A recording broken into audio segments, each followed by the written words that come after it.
ഉണരൂ വേഗം നീ കരിക്കേ വന്നു മാച്ചുകൾ. കളി കഴിഞ്ഞു തോന്നുന്നുണ്ട്. Thank you so much കാരിക്. കാരണം ഇത്ര നാളായിട്ട് ഇങ്ങനെ നന്നായിട്ട് ഉറങ്ങിയിട്ടില്ല. അപ്പോൾ എന്തായാലും സൺഡർലാൻഡ് 0, മാഞ്ചസ്റ്റർ യുണൈറ്റഡ് 0. കണ്ണെന്നൊക്കെ ഇങ്ങനെ എന്താ പറയുക, ഉറക്കം പിടിച്ചിട്ടേ ഉറക്കപ്പിച്ചിലാണ് ഇപ്പോൾ ഇത് മാച്ച് റിയാക്ഷൻ ചെയ്യുന്നത്. കാരണം അമ്മാരി ഉറക്കമായിരുന്നു ഉറങ്ങിയത്. അപ്പോൾ ഞാൻ ആദ്യം തന്നെ ഫസ്റ്റ് ഹാഫിലെ സ്റ്റാറ്റ്സ് കാണിക്കാം. ഞാൻ ഉറങ്ങിയതിൻ്റെ കാരണം ഞാൻ കാണിക്കാം. അപ്പോൾ നിങ്ങൾക്ക് സ്ക്രീനിൽ കാണും. അതായത് 0 ഷോട്ട്സ് ഓൺ ടാർഗറ്റ് കയറും നമ്മൾ. ഈ കളി മിസ്സായിട്ടുണ്ടെങ്കിൽ ഒട്ടും പേടിക്കേണ്ട, കാരണങ്ങൾ രക്ഷപ്പെട്ടെന്ന് ഞാൻ പറയുള്ളൂ.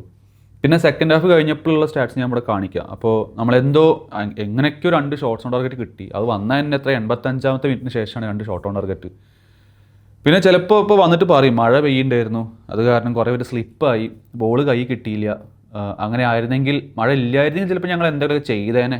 കാരണം സൂര്യപ്രകാശത്ത് നമുക്ക് പെട്ടെന്ന് എന്തെങ്കിലും ചെയ്യാൻ പറ്റിയിട്ടായിരിക്കും.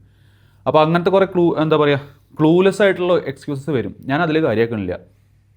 വളരെ ഷോർട്ടായിട്ട് പറയാം, മൂഞ്ചിച്ച കളി എക്സ്പെക്റ്റേഷൻ ഇല്ലാണ്ട് കണ്ടോണ്ടാവും പെട്ടെന്ന് ഉറക്കം പിടിച്ചു, അങ്ങനെ ഉറങ്ങിപ്പോയി. സെക്കൻഡ് ഹാഫിൽ ഒരു പരിധി വരെ ഞാൻ നമ്മുടെ വാട്സപ്പ് ഗ്രൂപ്പിൽ ഞാൻ പറഞ്ഞിട്ടുണ്ടായിരുന്നു, അത് ഞാൻ പിന്നെ വരാം, മാച്ച് റിയാക്ഷനിൽ വരാമെന്ന് പറഞ്ഞിട്ട് ഞാൻ പോയത്. അതിനുശേഷം മെസ്സേജ് അയച്ചില്ല, കാരണം ഉറങ്ങിപ്പോയി. കണ്ടംകളി, അതായത് നമ്മുടെ നാട്ടിലെ പാടത്ത് നല്ല ജൂൺ ജൂലൈ മാസങ്ങളിൽ പെയ്യുന്ന മഴയിൽ കളിക്കുന്ന കളിയായിട്ടാണ് എനിക്ക് തോന്നിയത്. കാരണം കണ്ടംകളി ഒരു വൈബിന് വേണ്ടി കളിച്ചാണ്. കാരണം ഇതിപ്പോൾ തോറ്റാലും ജയിച്ചാലും സമനിലയായാലും വലിയ വ്യത്യാസമൊന്നുമില്ല. പക്ഷെ എന്നാലും മാഞ്ചസ്റ്റർ യുണൈറ്റഡിൻ്റെ ഒരു ഈ സാധനത്തിന് എന്തെങ്കിലുമൊക്കെ ഒരു വാല്യൂ കൊടുക്കടോ, എന്നിട്ട് കളിക്കടോ നിങ്ങൾ. ഇമാരി ബോറടിപ്പിക്കല്ലേ. ശരി, നിങ്ങളിപ്പോൾ നമ്മുടെ നാട്ടിൽ കളിക്കുന്ന കളിയാണെങ്കിൽ പിന്നെയും കുഴപ്പമില്ല. ഇത് 10, 300, 400, 250 വാങ്ങിയിട്ട് സാലറി വാങ്ങുന്നവരല്ലേ നിങ്ങൾ. അപ്പോൾ ഈ ഒരു സാധനത്തിന് ഒന്നും വേണ്ട, നിങ്ങൾക്ക് വേണ്ടിയിട്ടല്ല, അതെ ഈ ഒരു സാധനത്തിനെ സ്നേഹിക്കുന്ന കുറേ ഫാൻസ് ഉണ്ട്, അവർക്ക് വേണ്ടിയിട്ടെങ്കിലും ഒന്ന് കളിക്ക്, എന്തെങ്കിലുമൊക്കെ ഒന്ന് ചെയ്യ്. അതുമില്ല. ഇനി ഇതിലിപ്പോൾ ഞാൻ കുറേ ആൾക്കാർ വിചാരിക്കുന്നുണ്ടാവും എന്തിനാണ് ഇങ്ങനെയൊക്കെ പറയണത്. ഫുട്ബോളിനെ സ്നേഹിക്കുന്ന ആൾക്കാരാകുമ്പോൾ ഫുട്ബോൾ കളി കാണുമ്പോൾ എന്തെങ്കിലുമൊക്കെ ഒരു ആശ്വാസത്തിനോ അല്ലെങ്കിൽ സന്തോഷത്തിനോ നമ്മൾ ഈ കളി കാണുന്നത്. ഇത് മനസ്സിലാക്കാണ്ട് പിച്ചിലിറങ്ങിയ 11 എണ്ണം അതിൽ ലാമൻസിൽ കൂട്ടുന്നില്ല. കാരണം ലാമൻസ് ഉള്ളതുകൊണ്ടാണ് സത്യം പറഞ്ഞാൽ ആ കളിയിൽ നമ്മൾ ജീവിച്ചത് ലാമൻസ് ഉള്ളതുകൊണ്ടാണെന്ന് ഞാൻ പറയാം. ഒരു മനുഷ്യൻ പോലും ഒന്നും ചെയ്യുന്നില്ല എന്നുള്ളൊരു കളി. അതായത് എൻ്റെ അഭിപ്രായമാണ്, പേഴ്സണലാണ്. നിങ്ങൾക്ക് തീർച്ചയായിട്ടും അവിടെ കോമൻറ്റ് ചെയ്യാം നിങ്ങളുടെ അഭിപ്രായങ്ങൾ. ഈ സീസണിലെ മാഞ്ചസ്റ്റർ യുണൈറ്റഡ് കളിച്ച ഏറ്റവും ഉറക്കം തൂങ്ങിയ കളി, നമ്മുടെ സ്ക്വാഡിൻ്റെ ഇഷ്യൂ എന്താണെന്നുള്ളത് ശരിക്കും കാണിച്ചെന്ന കളിയാണ്. എൻ്റെ പൊന്ന് കസമീറോ ബായ്, നിങ്ങളില്ലാണ്ട് ഞങ്ങൾ എങ്ങനെ അടുത്ത സീസണിൽ കളിക്കും എനിക്ക് അറിഞ്ഞൂടാ. നിങ്ങളല്ല ഞങ്ങൾക്ക് വേണ്ട ഒരു പ്രോപ്പർ 6 അടുത്ത സീസണിലോട്ട് പോകുമ്പോൾ. ശരിയാണ്, മൂപ്പര് ഏജായി, അതുകൊണ്ടാണ് ഈ പറയുന്നത്. നിങ്ങളൊരു 10-15 വർഷം മുമ്പേ ആയിരുന്നെങ്കിൽ നമ്മൾക്ക് ഒരു പേടി ഉണ്ടായിരുന്നില്ല. പിന്നെ ഇത്രയും ഏജായിട്ടുള്ള കസമീറോ കളിക്കാത്ത കളിയിൽ നമ്മൾ ഇങ്ങനെ എക്സ്പോസ്ഡ് ആണ്. കോബി മേനു, എൻ്റെ പൊന്ന് ചങ്ങായിമാരെ, സിംഗിൾ പിവറ്റിലെ നമ്പർ 6 നടക്കില്ല ചങ്ങായി. അക്കാഡമി പ്രോസ്പെക്റ്റ് ഒക്കെയാണ്. ചെങ്ങായി നമ്പർ 8 ആണ്, നിങ്ങൾ നമ്പർ 6 കളിപ്പിക്കില്ല. മേസൺ മൗണ്ട് അടുത്ത അപരാധം. മേസൺ മൗണ്ട് ഡിഫൻസിൽ നന്നായിട്ട് കളിച്ചു. എന്ത് തേങ്ങയ്ക്കാണ് മേസൺ മൗണ്ടിനെ CDM കളിച്ച് എനിക്ക് ഓർമ്മയില്ല.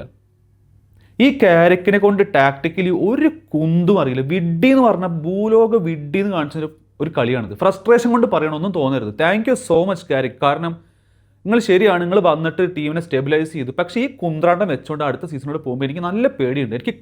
എനിക്ക് എന്തൊക്കെയോ ഇമോഷണലി എനിക്ക് കരച്ചിലൊക്കെ വരുന്ന കളി കണ്ടിട്ട്. കാരണം എൻ്റെ ടീം ഇങ്ങനെ അല്ലടോ, എൻ്റെ ടീം ഇങ്ങനത്തെ ടീം അല്ലടോ. അതുകൊണ്ടാണ് ഈ പറയണത്. അറ്റാക്കിംഗ് ഫുട്ബോൾ, അവൻ്റെ Mason Mount CDM, Kobbie Mainoo CDM, ഇടയ്ക്ക് ബ്രൂണോ ഫെർണാണ്ടസ് CDM. നമ്മൾ അമോറിനുണ്ടിൽ കണ്ട അതേ സംഭവങ്ങളാണ് ബ്രൂണോ ഫെർണാണ്ടസ് CDM ഒക്കെ. എത്രത്തോളം ഫ്രസ്ട്രേഷനാണ് കാണിച്ചത് ആ ഗ്രൗണ്ടിൽ. അതിനിടയ്ക്ക് മഗ്വയർക്ക് കോൺട്രാക്ട് എക്സ്റ്റൻഷൻ കൊടുത്തത് നമ്മളൊരു സന്തോഷിച്ചു. ഞാൻ അന്നേ പറഞ്ഞ സംഭവം ഉണ്ട്, ഈ മഗ്വയറിനെ കൊണ്ട് ഈ ഫോർവേഡ് ബാക്ക് കളിക്കാൻ പറ്റില്ല മഗ്വയറിന്. എത്ര വട്ടമാണ് മഗ്വയർ എക്സ്പോസ്ഡ് ആവുന്നത്. കളി കണ്ടതെന്ന് എനിക്ക് മനസ്സിലായ കാര്യങ്ങൾ ഞാൻ പറഞ്ഞുതരാം. ഞാൻ ഇവിടെ എഴുതി വെച്ചിട്ടുണ്ട്, no pattern of play, no passing lines, clueless tactical positioning from our players. Clueless, എങ്ങോട്ടാണ് അടുത്ത പന്ത് പോകുന്നത് എന്നുള്ള ഒരു ഐഡിയ ഇല്ല നമ്മുടെ പ്ലേയേഴ്സിന്. നോൺ എക്സിസ്റ്റൻറ്റ് പ്രസ്സിങ്, ഒരു പ്രസ്സിങ് പാറ്റേണും ഇല്ല. നമുക്ക് ബാക്കിൽ നിന്ന് ബിൽഡപ്പ് ചെയ്യാൻ പറ്റുന്നില്ല. ഒരു ടാക്ടീഷ്യനോ ഒരു കോച്ചോ ചെയ്യേണ്ട മിനിമം ബേസിക്സ് ആണ് ഫുട്ബോൾ സംഭവങ്ങൾ.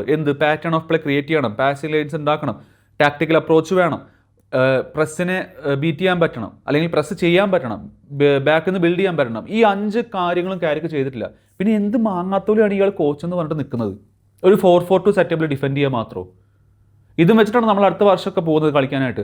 അതായത് ഒരു ഫിസിക്കൽ ടീമിനെതിരെ, അതായത് ഒരു ലോ ബ്ലോക്ക് ക്രിയേറ്റ് ചെയ്യുന്ന ഒരു ഫിസിക്കൽ ടീം, മിഡ് ബ്ലോക്കോ ലോ ബ്ലോക്കോ ക്രിയേറ്റ് ചെയ്യുന്ന ഒരു ഫിസിക്കൽ ടീമിനെതിരെ നമ്മളെ കൊണ്ട് കളിക്കാൻ പറ്റില്ല എന്നുള്ളതാണ് നമ്മൾ വീണ്ടും വീണ്ടും കാണുന്നത്. എസ്പെഷ്യലി നിങ്ങളൊന്ന് ആലോചിച്ച് നോക്ക്, ഒരു പ്രഷറില്ലാത്ത ഗെയിമിലാണ് ഈ കളി. അപ്പോൾ ശരിക്കും പ്രഷറുള്ള ഗെയിമിൽ എങ്ങനെ ഇവർ കളിക്കും? ഇതിപ്പോൾ നമ്മൾ കണ്ടുവരുന്ന സംഭവമാണ്. സ്ലോ ബിൽഡപ്പ്, ബോളിൻ്റെ മോൾക്ക് ആർക്കും ബോൾ വേണ്ട, ഗ്രനേഡ് പോലെയാണ് ബോൾ എല്ലാവരും കാണുന്നത്.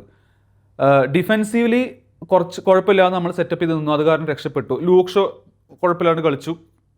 ബ്രൂണോ വൻ മിസ്സായിരുന്നു, കളിയിൽ കാണാനേ ഉണ്ടായിരുന്നില്ല. മൗണ്ട് എക്സ്പോസ്ഡ് ആയിരുന്നു അറ്റാക്കിംഗ് ഫേസിൽ. അതേപോലെ തന്നെ ബ്രയൻ എംബോമോ വന്നപ്പോഴാണ് എന്തെങ്കിലുമൊക്കെ ഒരു വിടുത്ത് നമ്മളെ പിച്ചിൽ നിന്ന് സ്ട്രെച്ച് ചെയ്തത്. ഡോർഗ് വന്നതിന് ശേഷം മത്തേസ് കുനിയ മിസ്സിംഗ് ആണ്, അമാദ് മിസ്സിംഗ് ആണ്, സെർക്സി ഭൂലോക എന്താ പറയുക, എന്താണ് ഇവൻ? എനിക്ക് മനസ്സിലാവുന്നില്ല. എടുത്ത് ഒഴിവാക്കി കളതിനൊക്കെ. കസമീറോ പോയപ്പോൾ ഒരു പ്ലെയർ, നമ്മുടെ കസമീറോ പറഞ്ഞ ഒരു പ്ലെയർ പോയതിന് ശേഷം ഇങ്ങനെയാണ് നമ്മൾ കളിക്കുന്നതെങ്കിൽ അടുത്ത സീസണിൽ 1-2 മേജർ പ്ലേയേഴ്സിന് ഇഞ്ചുറി വന്നു കഴിഞ്ഞാൽ എന്താണ് നമ്മുടെ അവസ്ഥ? സണ്ടർലാൻഡിൻ്റെ കാര്യം എടുത്ത് പറയണം, കാരണം കിഡിലൻ ടീമാണ് കേട്ടോ ഇവർ. സത്യം പറഞ്ഞാൽ മാഞ്ചസ്റ്റർ യുണൈറ്റഡ് ആ UCL സ്പോട്ട് സണ്ടർലാൻഡിന് കൊടുക്കണം ഇന്നത്തെ കളി കഴിഞ്ഞതിന് ശേഷം. കാരണം നിങ്ങളാണ് പെർഫെക്റ്റ് UCL കളിക്കാനായിട്ട്, ഞങ്ങളല്ല എന്ന് പറയണം. അത്രയ്ക്കും വൃത്തിയായിട്ട കളി. അവരുടെ പാസ് ആൻഡ് മൂവ്മെൻറ്റ് കാണണം, എത്ര തവണയാണ്. അതായത് കുക്ക് ചെയ്ത് കളിയാണ് നമ്മളെ. മിഡ്ഫീൽഡിലൊക്കെ മാഞ്ചസ്റ്റർ യുണൈറ്റഡിനെ കുക്ക് ചെയ്ത് കളിയാണ് സണ്ടർലാൻഡ്. വിത്ത് മെയിനുവിൻ്റെ, അതേപോലെ തന്നെ ബ്രൂണോ ഫെർണാണ്ടസിൻ്റെ, മേസൺ മൗണ്ടിൻ്റെ കാലിൻ്റെ ഇടയിൽ കൂടെ നട്ട്മെക്കിട്ടാണ് അവർ പന്തെടുത്തുകൊണ്ട് പോകുന്നത്. അതിൽ എടുത്തു പറയേണ്ട പേര് സഡീക്കി. അവരുടെ കിഡിലൻ പ്രോസ്പെക്റ്റ് ആണ്. മാഞ്ചസ്റ്റർ യുണൈറ്റഡിന് നന്നായി കളിക്കാം ഉള്ള പ്ലാൻ വല്ല ഉണ്ടെങ്കിൽ ഇവനെ വാങ്ങാം, അല്ലെങ്കിൽ ഇവനെ വാങ്ങേണ്ട, അപ്പം വേറെ നല്ല ക്ലബിൽ പോയിക്കോട്ടെ. 0 ഫിസിക്കാലിറ്റി നമ്മുടെ സൈഡിൽ നിന്ന്, 100%, 150% ഫിസിക്കാലിറ്റി ഫ്രം സണ്ടർലാൻഡിൻ്റെ സൈഡിൽ നിന്ന്. അതേപോലെ നമ്മൾ കളിക്കുന്നത് കണ്ടു കഴിഞ്ഞാൽ ഏതോ പോലെ പ്രേതം നമ്മളെ പിടിച്ചിട്ട് തിന്നാൻ വരുന്ന പോലെ നമ്മൾ കളിക്കുന്നത്. അതായത് ബോൾ ഒരു പ്രേതമായിട്ട് നമ്മൾ കാണുന്നത്.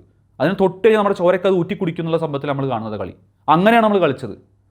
അത് നമ്മുടെ ടെക്നിക്കൽ പ്ലേയേഴ്സിൻ്റെ മുഖത്തൊക്കെ ആ ഫ്രസ്ട്രേഷൻ കാണാൻ പറ്റുന്നുണ്ട്. മാർട്ടിനസ്, ബ്രൂണോ ഫെർണാണ്ടസ്, അമാദ്, അതേപോലെ തന്നെ സെർക്സി, പിന്നെ നമ്മുടെ മേസൺ മൗണ്ട്. ടെക്നിക്കൽ പ്ലേയേഴ്സ് അല്ലാത്ത പ്ലേയേഴ്സ് ഒക്കെ സന്തോഷിച്ചിട്ടുണ്ടാവും ഈ കളിയിൽ. മെഗ്വയർ, ലൂക്ക് ഷോ, അതേപോലെ തന്നെ നമ്മുടെ ബാക്കിയുള്ള പ്ലേയേഴ്സ്, നടുവിൽ കളിക്കുന്ന പ്ലേയേഴ്സൊക്കെ. കാരണം അവർ രക്ഷപ്പെട്ടു പോയതാണ്. ഈ കളി വെച്ചോട്ട് മുന്നോട്ട് പോവുകയാണെങ്കിൽ മക്കളുള്ള കാര്യം ഞാൻ പറഞ്ഞു, നമ്മൾ നന്നായിട്ട് ഉറങ്ങും ഞാൻ. കാരണം എനിക്ക് 2-3 ദിവസമായിട്ട് നല്ലപോലെ ഉറക്കം കിട്ടിയിട്ടുണ്ടായിരുന്നില്ല. എന്താണെന്നറിയാൻ പാടില്ല, എനിക്കറിയില്ല. പക്ഷേ എനിക്ക് തെറാപ്പിയുടെ ആവശ്യമില്ല. മാഞ്ചസ്റ്റർ യുണൈറ്റഡിൻ്റെ കളി കണ്ടാൽ മതി, ഞാൻ ശരിക്കും കിടന്ന് ഉറങ്ങിക്കോളും. അതൊക്കെ എനിക്ക് പറയുള്ളൂ. പണ്ടാരടങ്ങാൻ പിടിച്ചും ഒരു ശനിയാഴ്ച തീരുമാനിക്കുമാർ.